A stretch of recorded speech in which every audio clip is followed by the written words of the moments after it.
Yo, yo, yo, happy Tuesday, happy Tuesday, happy Tuesday, everyone. My name is Justin Moore. I'm the founder of Creator Wizard, where I teach you how to find and negotiate your dream sponsorships. Back at it for another live stream today. Excited to be here. Last week, I just got back from the Craft and Commerce Conference in Boise, Idaho, and it was such a blast. I'll chat about some of the learnings and people I got to hang out with, and it was really such a blast. But today we're going to be talking about why inbound leads are a trap. What do I mean by inbound leads? This is when a brand actually reaches out to you proposing a collaboration versus you actually going out and pitching them cold. So please let me know where you're tuning in from. I am live across Instagram, YouTube, Facebook, LinkedIn, X, you name it, Twitch, I think. And so would love to see where you guys are tuning in from. Let's see, we've got Data Ray tuning in on YouTube. What's going on, Data Ray? We've got Mecca tuning in as well. We've got Queen Mac Mama Spice tuning in on Instagram. It's Just Raf, Mahmood0075, Mr. Producer USA, Jay Streezy. We've got Rocked, happy to be here. We've got Joe Casabona, the one and the only, tuning in. What's up, Joe? Good to see you here. Mecca tuning in from Mexico. Love to see it here. We got Chic Bolt tuning in on Instagram. Real quickly, I want to do a quick shout out to Chic Bolt because I did this really interesting experiment last week, maybe a week and a half ago, where I was listening to the new Gary Vee book called Day Trading Attention. Is that what it's called? I think it's called that. It was really good. It was, kind of his follow-up to, I think, some of his early books that he's written all about social media. And he just had tons of great ideas of like how to attack the content game in 2024. And I got so many ideas. And one of his primary tenets is like, where can you find underpriced attention? Where are people congregating where other people are not trying to leverage that at the moment. And so my mind instantly went to like, man, so much of like my success over the last 3 or 4 years has come from word of mouth. It's like creators hire me, or they see my YouTube channel, or they see my newsletter, or they, hire me for coaching or join my course or something. And then they tell all their friends. They say, hey, I just, you got to check out this guy's YouTube channel. You got to, hire him, this type of thing. And that has been a big part of my success, this kind of word of mouth. And so I was like thinking, how could I like incentivize that at scale? How could I like further encourage this kind of word of mouth? And so I had this random idea. I was sitting in the hot tub. I was like, what if I actually like sponsored people's group chats, like their private DMs that they have with their friends on WhatsApp or iMessage or something like that. And so I just put out a tweet. I was like, hey, who has a private group of like 5+ creators on there? I want to sponsor you to drop a link to my newsletter. I had no idea like whether people would be down for this idea. I thought it was kind of interesting. And I ended up sponsoring probably 10 to 15 different creators who had, small groups of varying sizes. And I basically, it was a standing offer. It was like $100. I'll pay you $100 to like drop the link. I wasn't too, I was not very quantitative with like asking people to see proof and all this stuff. I just was kind of trusting people. And so I spent about, I think, $1,500. Yeah, I mean, we'll see what the results are, but so far so good. I'm pretty happy with what happened there. But I'll update you on that strategy. And so Chichbolt right there is correct me on the pronunciation. They're one of the people I sponsored. So anyways, again, as you know, these live streams are for y'all. So any questions that you have around brand deals and negotiations and sponsorships and these types of things, please make sure to drop it in the chat because I'll be answering those questions a bit later in the stream. So we are going to get, I just want to quickly shout out today's sponsor, which is Lulu, and we will talk a bit more about them later in the stream. And I've got some really exciting updates on the book, like really exciting updates. So make sure to stay tuned for that. But for today's topic at hand, I wanted to talk about this idea about inbound leads. People think that inbound leads are kind of the dream, right? It's like, if you build it, they will come. You build up this big platform, you start a YouTube channel, you start a podcast, you grow an Instagram or TikTok or something. And then over time, you'll build up this credibility. And then the, ideal scenario is that just brands reach out to you. Like, you don't have to do anything. They just come to you and offer you money. Like, sounds awesome, right? But one thing that you may have heard me talk about quite a bit is how important it is to supplement these inbound opportunities with outbound pitching. And I want to tell just a quick story. And this is actually an excerpt from my forthcoming book, Sponsor Magnet. So, to understand why consistent outbound pitching is so important, I think that we can learn from one of nature's most cunning strategists, which is the honeybee. Okay. So in a hive, it's the scout bee's jobs to venture out into the surrounding landscape to determine the best places to forage, essentially, right? Honeybees, okay? Stay with me. And then those scouts return and communicate their findings with this like really incredible dance that they do, which would probably go viral, I'm imagining, right? Have you heard of this? That this is what scout honeybees do? And so you might think that the entire colony would then fly directly to that spot to exploit the location, basically for kind of maximal short-term gain. However, the really interesting thing is that about 20% of the scout bees do something different. They ignore their peers and they choose to explore the unknown. So most times they kind of fly around and find nothing, but sometimes they discover a new location that is far superior to the original and essentially will ensure the colony's continued survival. And so this phenomenon actually has a name. It's called the exploit-explore trade-off. And it can be found not just in nature, but in a lot of different aspects of our personal and professional lives, right? Maybe let's say that you're choosing a familiar restaurant over a new one, right? That means that you're exploiting. If you're maybe searching for a new job over your current one, that means that you're exploring. And so from my perspective, this is why relying solely on inbound leads from brands is a trap. Because when everything's going great, right, your audience growth, macroeconomic stability and so on, creators, I think, mistakenly think that they can exploit the short-term deal flow and it's just going to last forever. And the other problem with inbound opportunities is that the campaigns are almost what I call fully baked, right? This means things like the budget, the activation strategy, the scope of work and the deliverables, the terms, the timeline, the number of partners that they're working with. Those things are pretty much all locked in when a brand reaches out to you. And of course, it's true that these types of deals will be easier to close. But it also means that your ability to influence the dynamics of the partnership, right, i.e. how much they pay you, is extremely limited, right? And so this is why devoting ongoing chunks of your time to exploring outbound opportunities is so critical. Because the reality is that most of your pitches will go nowhere. Right? You'll have tons of conversations and video calls with brands where you think that it's leading somewhere promising, only for them to say, you know what, it's just not the right time. But eventually, a handful of those discussions it's going to bear fruit, right? Fruit so ripe and delicious that the idea of eating anything else will become unappetizing. And critically, fruit bore from exploration will ensure the continued survival of your business. How is this resonating with people? I know that this is somewhat of a perhaps controversial stance. You probably hear there's a lot of discussion around like how do you get brands to come to you, and to, in all fairness, I have definitely talked a lot about that. In fact, I mean my book is titled Sponsor Magnet, right? It's like how do you become more magnetic to sponsors? But I am gonna be more thoughtful in this book about this type of topic because I think it's both. It's not one. It's not either or. And so I think it's just like this really important philosophy to understand.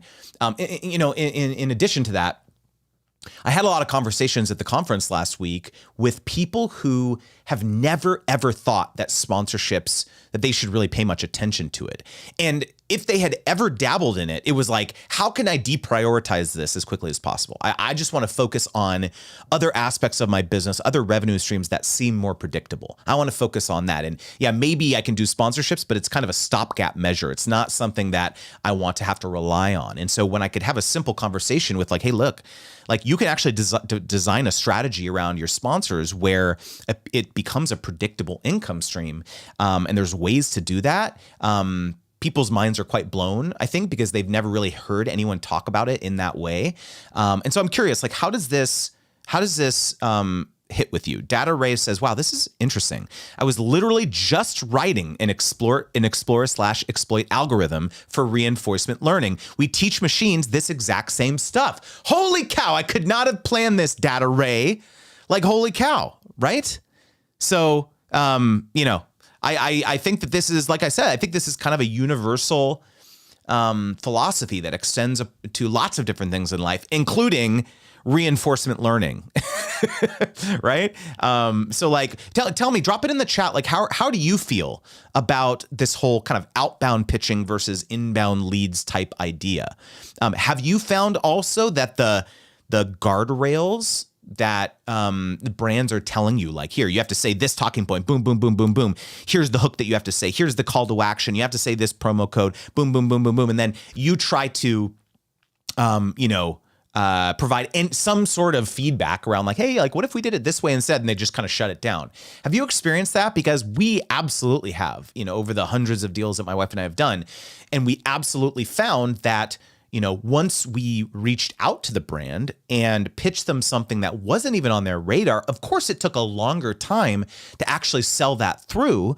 But once those campaigns actually came to fruition, they performed so much better because it was much more of a co-creation than a dictatorial, tactic or dictatorial strategy, right? Yeah, Joe said, you were definitely more of a partner and guide when you do outbound. 100%, man. If you don't know, Joe is a good friend of mine. He's also a sponsorship coach in our Wizards Guild program, and he has done a ton of sponsorships over the years. And so he knows. If there's anyone that knows, Joe knows, because, a big part of this, especially when you're reaching out, cold and trying to convince the brand, hey, that you should compensate me.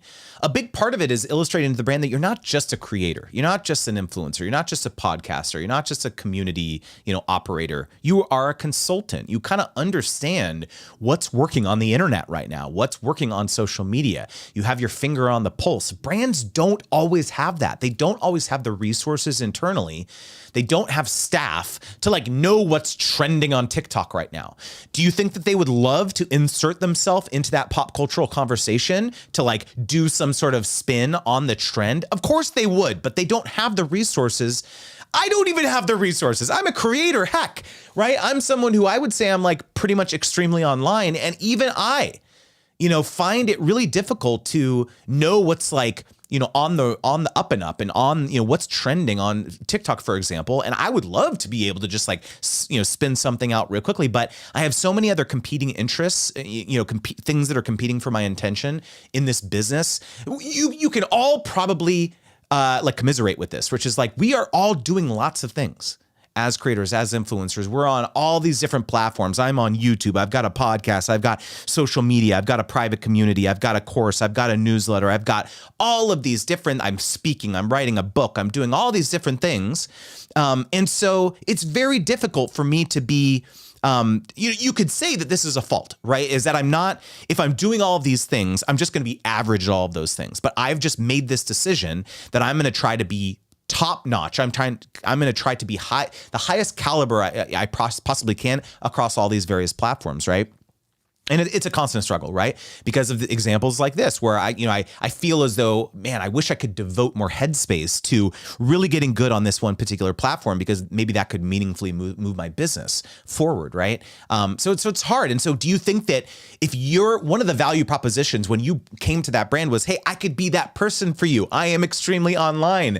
I can have a Slack room open with you where I drop in once a day. Here's a link. Here's a trend of something that someone on your team could do a quick TikTok about, or an Instagram reel, or maybe I'm the person who does it for you. I actually create the content and then you post it on your platform, right? And so there's so many various ways and, interesting ways in which you can become that consultant for a brand, especially if you're in a niche that is more defined.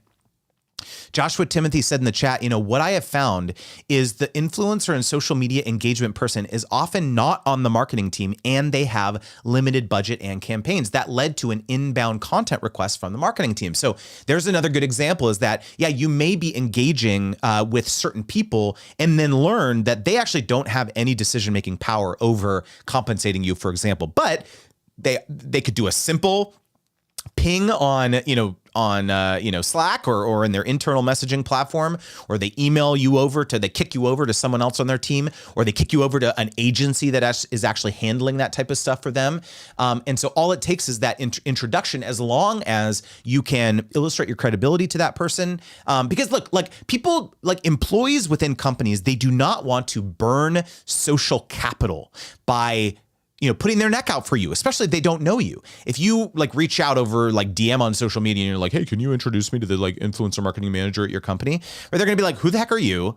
I don't want to intro you because I don't know who you are. What if it turns out that you're a nutso or you're really unprofessional? And then my colleague is going to be like, why did you introduce me to that person? I don't understand that, right? And so you have to remember, this is what is going on in people's minds sometimes. So you have to be a bit more strategic than that, okay?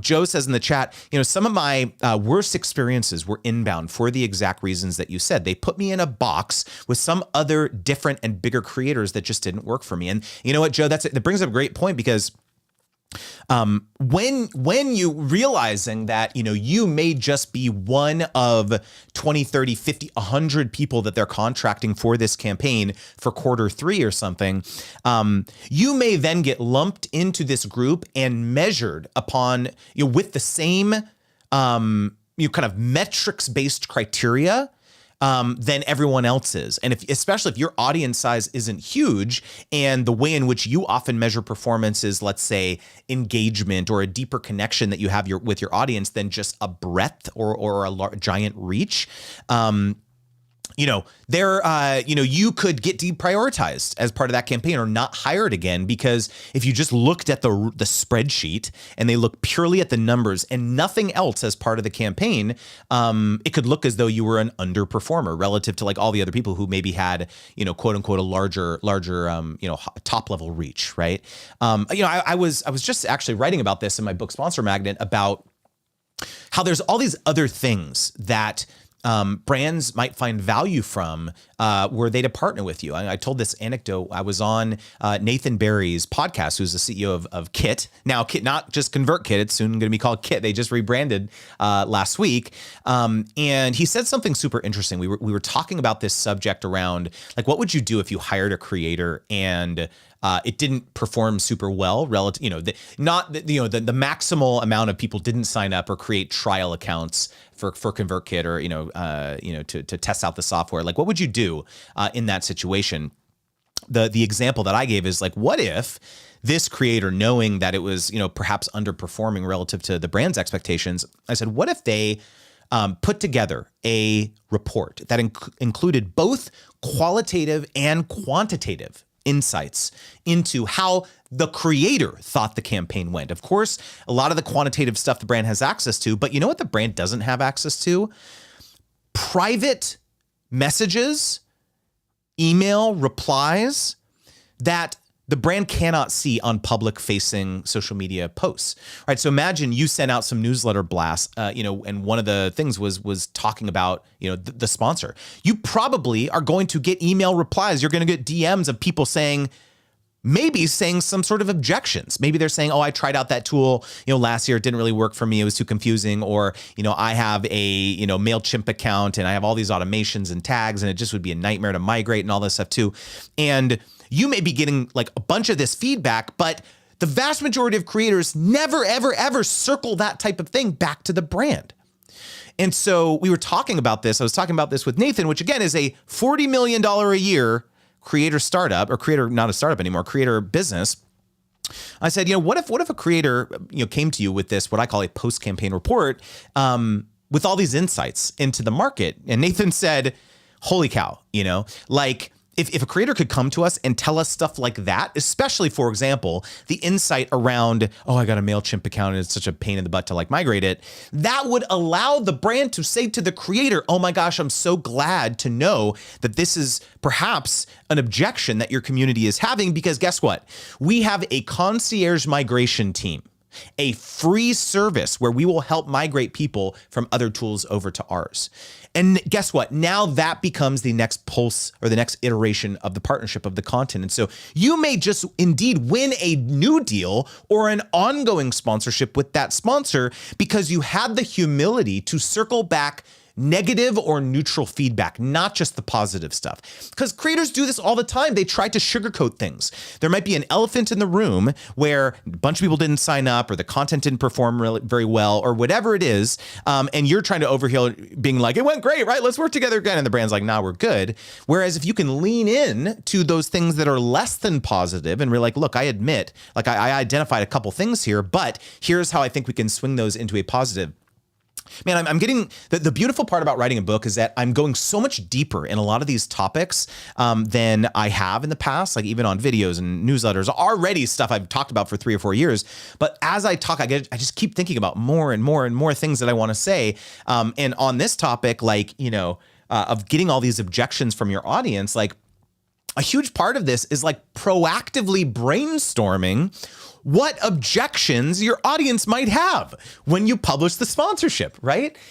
Because like you all, know that like a big part of the hesitation or the fear or the anxiety around doing sponsorships is because you don't want to get pushback from your audience. You're worried, oh, you sell out, or, oh, I don't want to use that, or like that brand sucks, or they have like a bad, ethics or missions and values or whatever it is, right? And you can like imagine your own consumer behavior. You're in a retail store or you're on the internet just like trying to decide whether you want to purchase a product. You have all sorts of questions that you're asking yourself. Is this product going to work for me? Is it going to solve the problem that I want it to? What is the social proof? What are people saying online about this? Is it going to be easy to use, or is it going to take a bunch of time?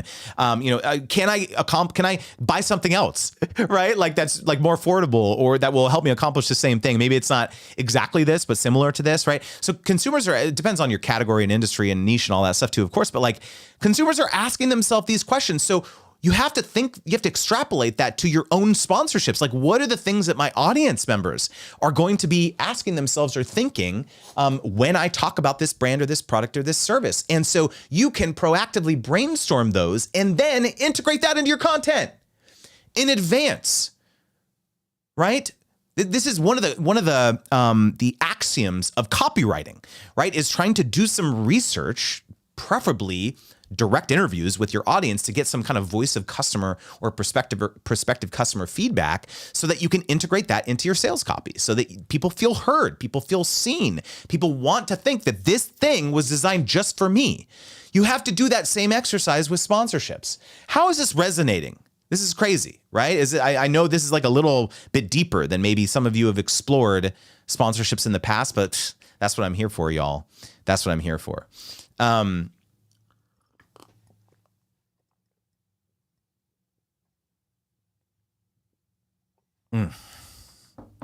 Okay. Let me dive here into the chat. Thanks to Paulini David, Hodakanso for tuning in on Instagram, Mommy Life 199, 200 Acres, Not All Felipes, Steve Serrano, Outdoor Dawn. Good to see you all here. We've got Angry Owl Outdoors. What's going on, man? Let's see here. I definitely noticed demands from inbound are crazy high, especially for review for gear. Yes, 100%. And in fact, I am talking about this specifically in my book around how do you respond to brands like that who are asking for reviews, or they're saying, oh, our products are expensive, so that should be compensation enough. There's all these ways in which brands will try to say, hey, we're not going to pay you.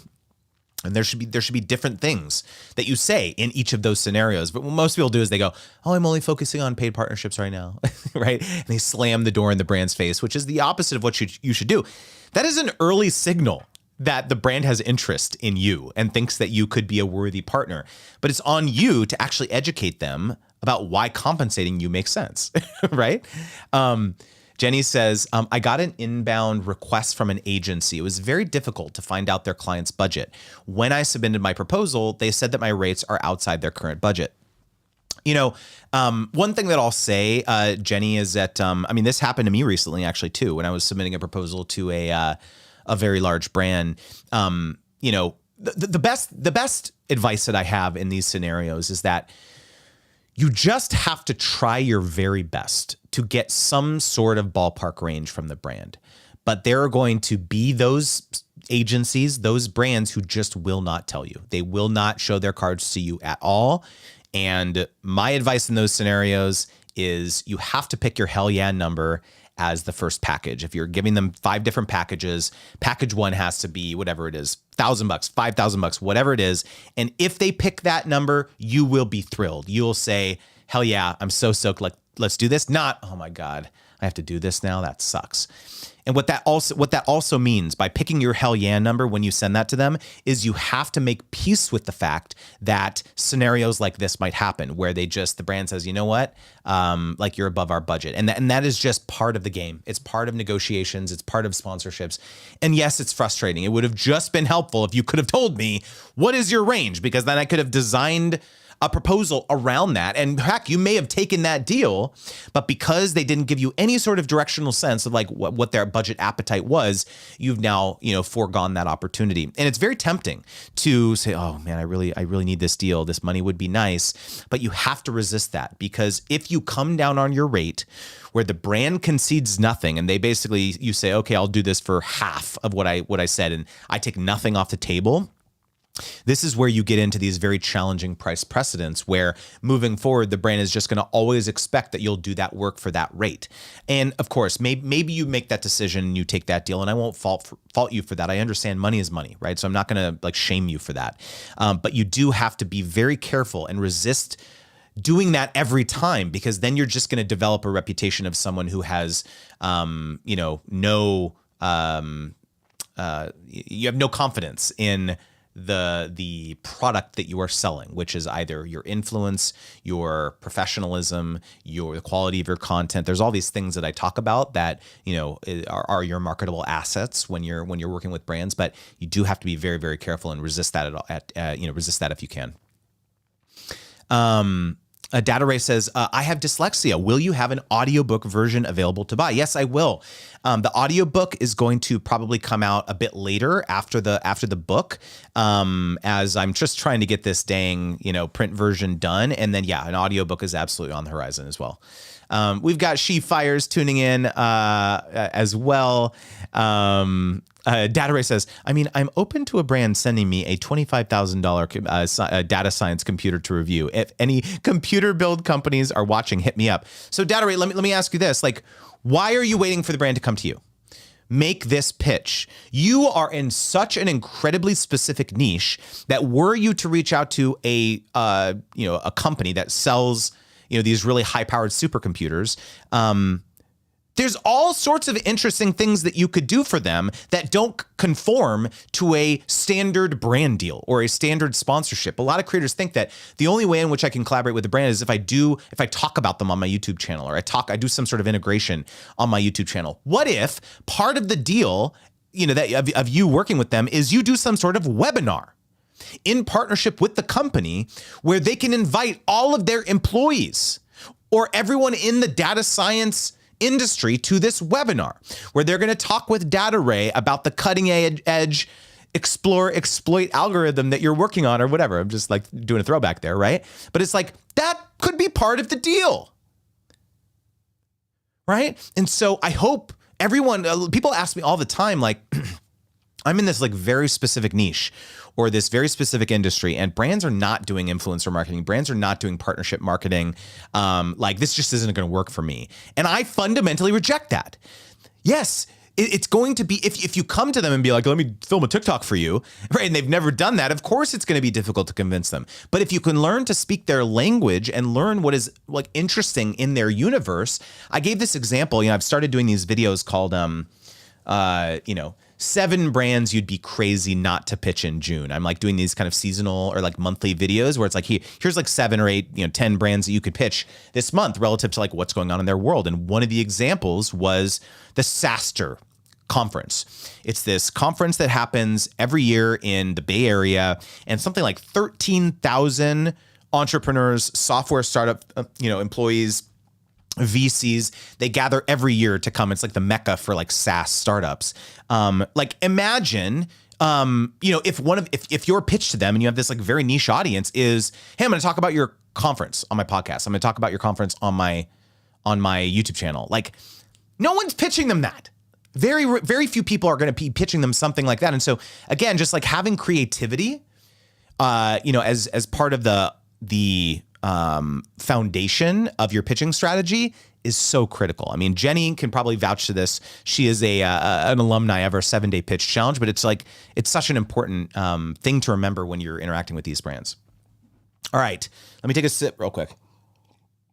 All right, we have reached a point in the show where I am going to give a huge shout out to today's sponsor, which is Lulu. By the way, a bit later, we're going to be doing a Q&A. And so any questions that you have around sponsorships, negotiations, brand deals, please drop it in the chat because I definitely want to make sure that I can answer any questions that y'all have. So Lulu, I want to quickly share my screen here so I can talk a bit about Lulu, and I'm very excited because I'm publishing my book Sponsor Magnet soon, and I'm going to be using Lulu to publish and print the book and do fulfillment.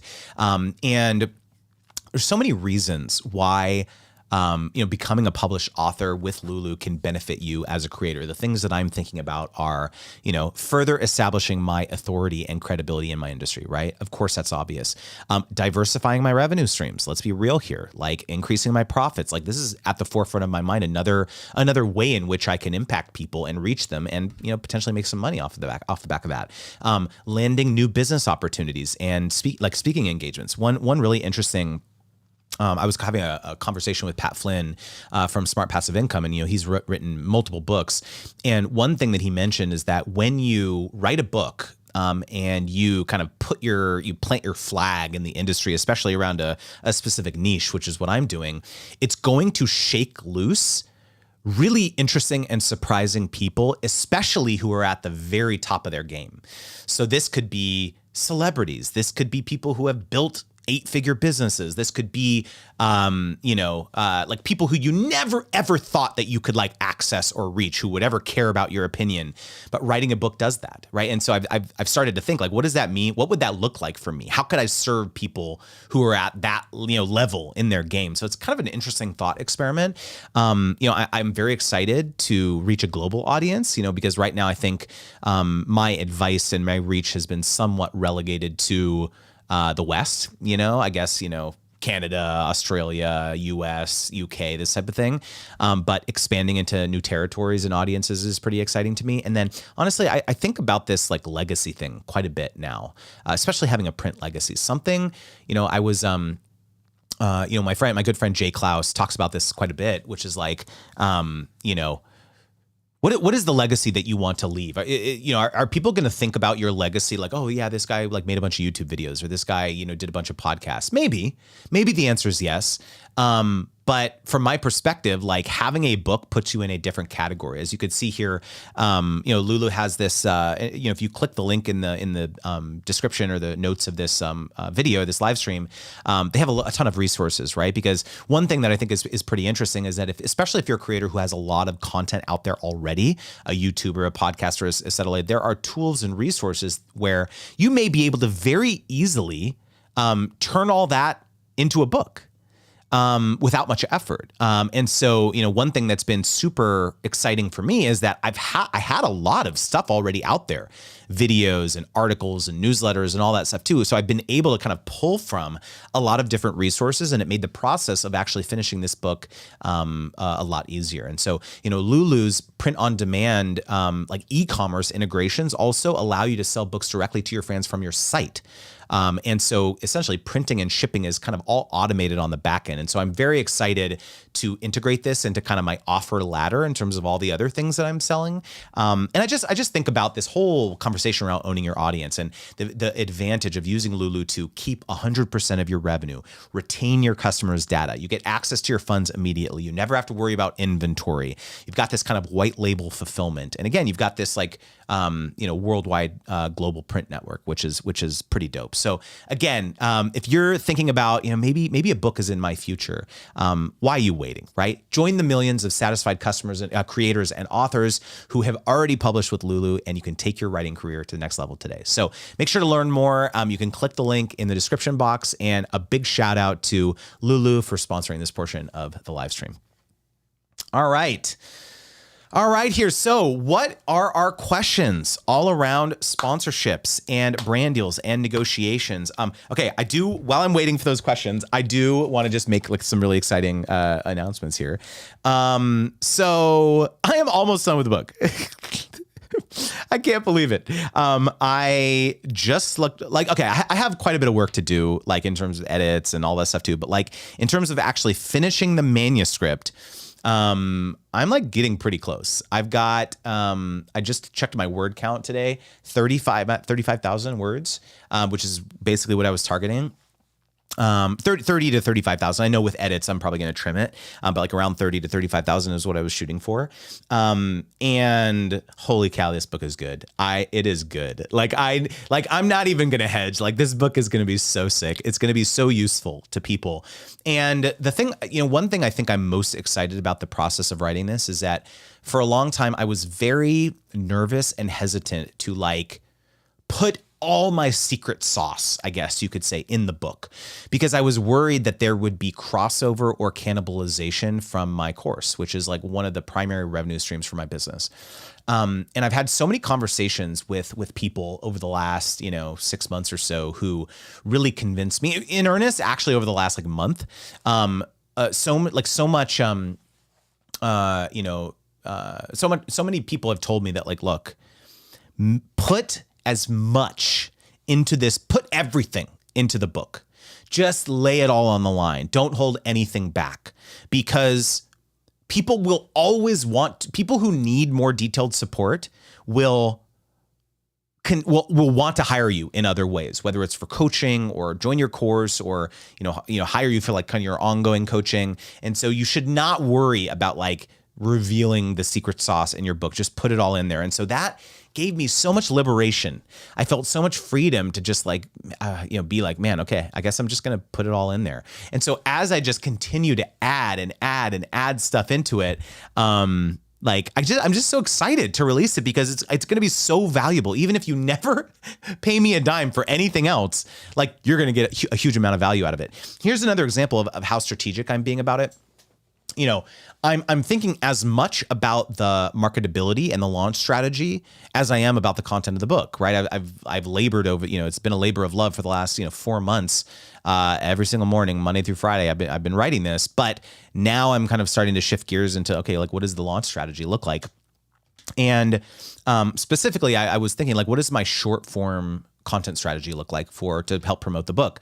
And one idea I had was like, man, one thing that people have always loved from my courses and my content and stuff like that is when I give scripts. I'm like, hey, here is what you can say in response to a brand when they say X to you, when they say something, right? And those ones have always performed really well. And so I was like, it would be very cool if I could do a TikTok or something, or a reel where I'm holding up my book and I'm like reading the scripts, right? I'm like, oh, brand ever said this to you? Boom. I hold up my book and I'm like, and then I like read the script verbatim, like with the cover on there and all that stuff too. That would be a really good way to get people interested in the book. And they're like, oh, wow, like I want all the scripts, and, I want to look at this book. I want to do this type of thing. Because previously I wasn't going to have the scripts in there. I was like, no, I'll just like keep those, as part of my course and all that stuff too. But I was like, you know what, screw it.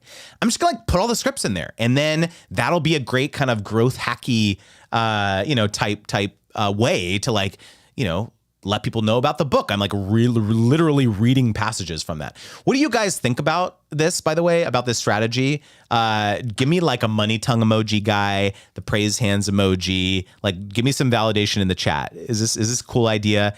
And do you have any other ideas of like things that you think I should do to like market the book or talk about the book? Because I'm open to anything. I've got some other cool kind of ambitious ideas of like how to promote the book, but I'm curious what you guys think. Yeah, so let me know. Give me some validation here that this is a cool idea. I think it's cool, but I'm not sure.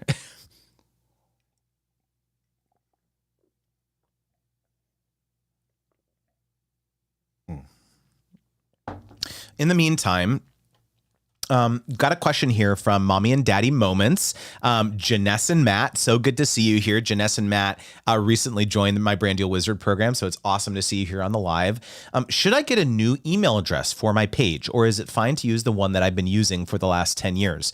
I have two different answers for you here. The answer is yes. I would use a new email address, probably one that you only use for business inquiries on your social media.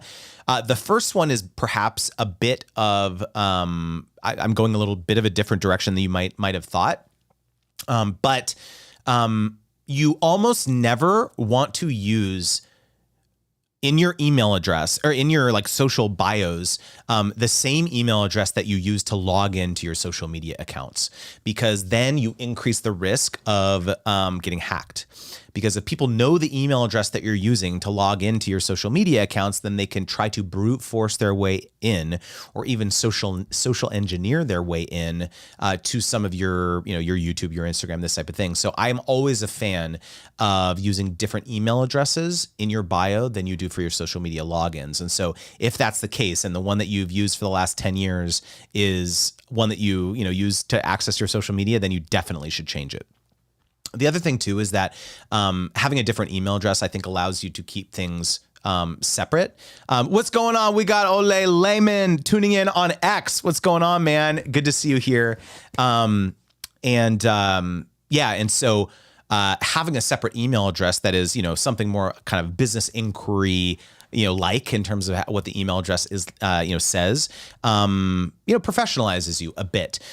There's ways in which you can base it so that you don't have to access two different email inboxes. You can forward the messages from the business email into your personal email, and you can actually reply as Gmail lets you do this. You can reply as that other business address when you get emails in that inbox. So there's technical ways to do it. And so, yes, I'm a big fan of having a different email address for your page that's specifically about business inquiries. Let me know if that answers your question.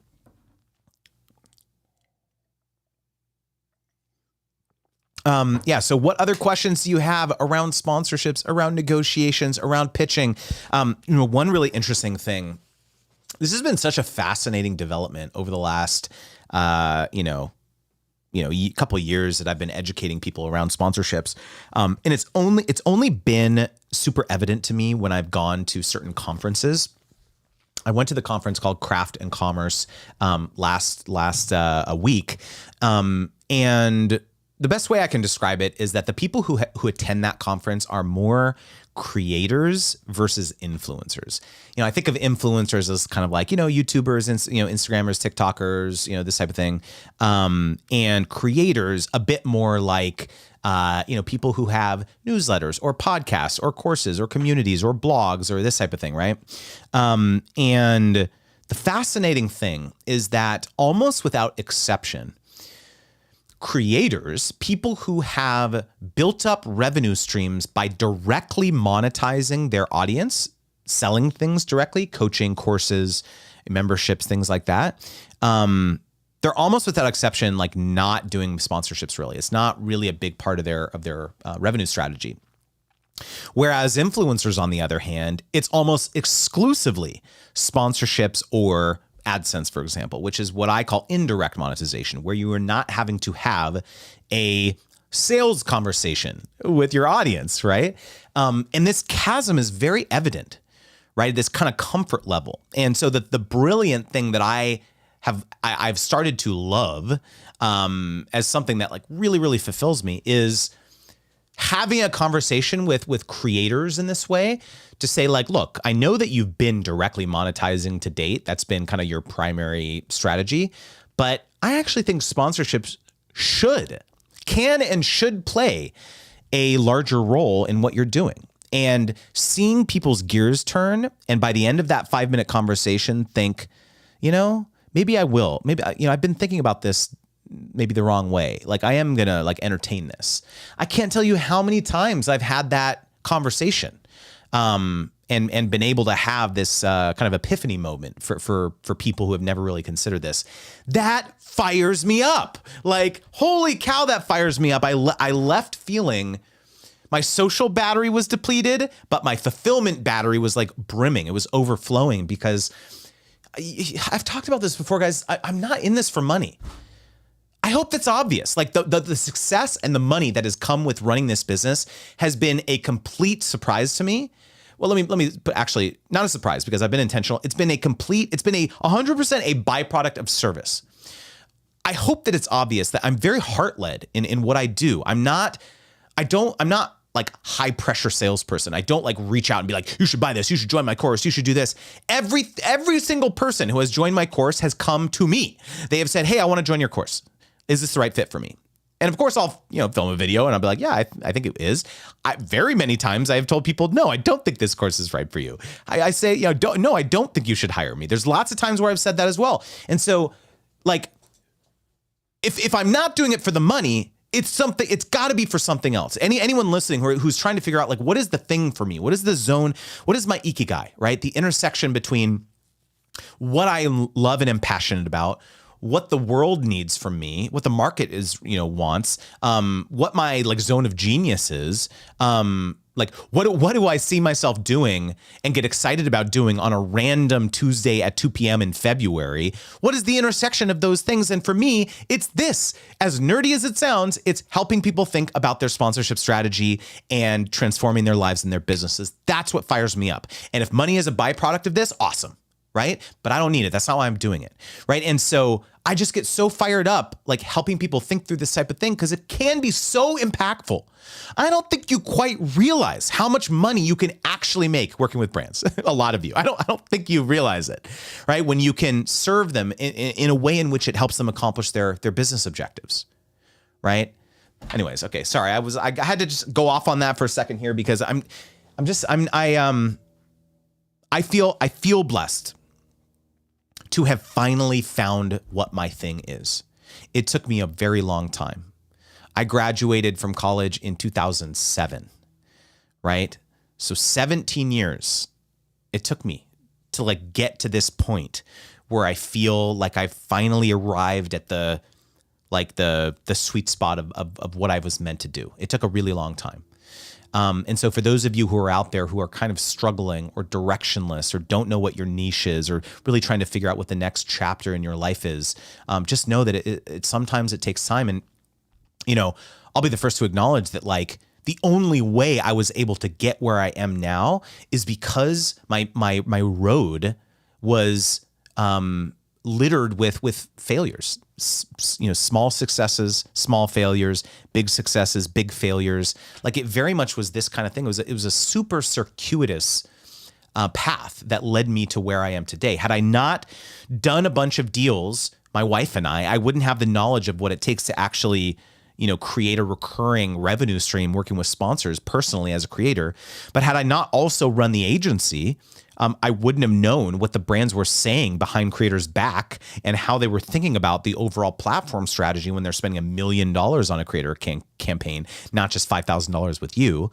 Had my agency not failed and I had to lay off all my employees and I had to figure out what was next for me, had I not been in the ashes of that really deep, dark moment in my life, I never would have gotten to where I am today, right? And so it's so hard to have that perspective though when you're in it, when you're going through it, when you're in the messy middle. But if anything, I want to say like keep that as your beacon, keep that as your light at the end of the tunnel of realizing that like just having that optimism that I'm going to find my way through. I may not know what it is right now, but I'm going to find my thing. It may just take a little while. Is this comforting to anyone? Let me know in the chat if this is helpful, if this is unlocking anything for you. Because I wish that I had someone in my life who told me that. I didn't really have a lot of mentors or a lot of people that I could look to throughout my life as for guidance. Like, hey, is this like a stupid decision? Is this like, seem like, something that I should focus on? Is this is this a catastrophic decision that I'm making? I wish that I had someone like that, in my life, and I just didn't. And so if I can play that role for any of you who are kind of earlier on in their journey, I'm happy to. So we've got Joe Spin tuning in. We've got Bianca from my team tuning in. La Vida de Terry tuning in. Janie Tutu. We've got Molly Mo Dizzle tuning in on Instagram. Good to see you here, Molly. Great to see you here. I'm going to take a swig.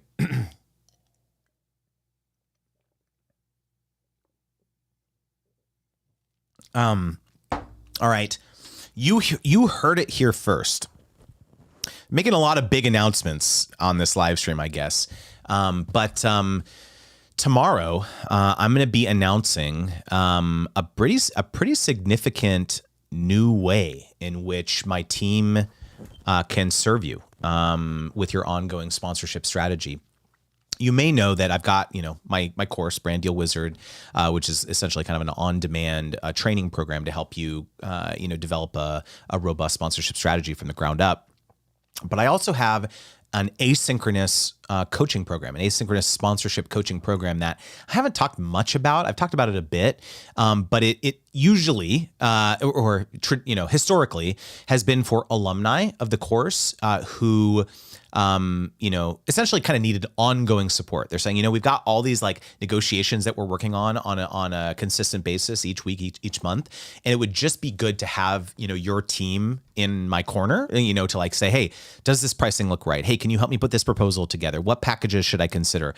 The brand asked me this, like what should I say in response to this? And so we created this program called Wizards Guild. And it's been about a year and a half, I think, or maybe a year that we've been running it. And it's been super successful, but it historically has been, it has historically priced out a lot of creators because it's $1,000 a month or $10K for the year. And again, it was created for people who were at that level who really needed that support. And we're doing lots and lots of deals on a weekly basis. And yet I'm continued to be inundated by creators who, both alumni and non-alumni, who say, I just need help with this stuff on an ongoing basis. Like, and they keep saying, will you manage me? Will you be my agent? Will you be broker for deals? And I have drawn a line in the sand that I will never do that. I will never take a cut of anyone's sponsorships because I believe that you should keep 100% of your revenue as a creator, and like full stop. Like that's just my philosophical like belief about why you should develop this expertise in-house as a creator. However, yeah, it would be nice if we could support you in essentially kind of a fee only capacity, kind of an ongoing coaching model, which is what the Wizards Guild program is. And so I am so excited because tomorrow I'm going to be sending out an email announcing that we are creating a new tier of our Wizards Guild program that will essentially, what I'm calling it is async group coaching. So rather than a private room for, private room to get that asynchronous coaching for $10K a year, you will get access to a new space of our private community to basically ask your questions and get direct guaranteed responses from our team for $2,000 a year. This is going to be kind of the special introductory investment for that tier. The catch is, though, is that when our team responds to you, other creators in that program are going to see our answers. And I'm so fired up about this model because not only are we going to be able to serve people at a much more modest investment, but I am so fired up about the fact that other people will be able to learn from the answers that we're able to provide to people. So I'm really excited about that. It's going to be a game-changing like new offer that I think we have, and candidly, I I think that this thing is going to be ultimately like maybe the biggest part of my business in 3 to 5 years. I just have this sense that like there's no one else out there really supporting creators in this way, where we're saying like, hey, you keep 100% of it, right? Like we're not going to take a cut of your deals. Mind you, it's been very tempting. Okay, I've got lots of creators reaching out to me who are doing 5 and 6 figure deals, and so the financial rewards for being like, oh, okay, like let me manage you here and I'll take 15-20%. Like it would be very lucrative, but I just have this philosophical belief that this is the model. This is the new model. Creator, you keep 100%, I keep 0%. I will support you on. So if you get a $5,000 deal or you get a $500,000 deal, you keep 100%. You play us a flat rate. I believe that this is a more value aligned model for creators, and I'm excited to hopefully pioneer this model. And so I don't know what this is going to look like. Yeah, and Janess and Matt, there's going to be some kind of structural changes that we're making to some of our offerings right now, and we're going to be. I'm very excited about this, and obviously I'm going to be announcing kind of more about the logistics here soon. But yeah, drop it in the chat if this is like interesting or exciting to any of you, because I'm very excited to announce this tomorrow. Yeah, I definitely find that I don't plan on it, but I announce a lot of things ahead of time on the live stream. So if you ever want to know like what things I'm working on in the business, you definitely gotta like tune in on the live, I think. Okay, let's see here. I think for some reason I'm gonna go over to something is like hanging up here, and I don't know why it's not. Here we go. Okay. Holy cow! There's like a zillion comments on YouTube.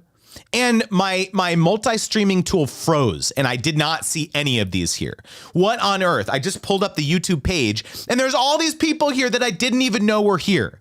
I am so upset, but I'm gonna like go back and scroll and see these comments. We got John Willis here. We've got, I saw Data Ray. We've got Jason Vaughn here. We've got the KMH family. We've got Jason Fiddler. All these people I didn't even know were here. This is killing me here. We've got Jennifer from A Country Life. We've got She Fires. We've got B Black Phoenix. We've got Mecca. We've got Brandon from This Is Tech Today. Holy cow. We've got celebrity in the house here. Beatrice Wilson. Who else we got here? Guys, this is killing me here. This is killing me here that I didn't know you guys were all here.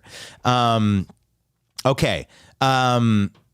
Let's see. So there's questions here that I'm missing. I mean, my God, this is like, let's see here. Okay. Let's see.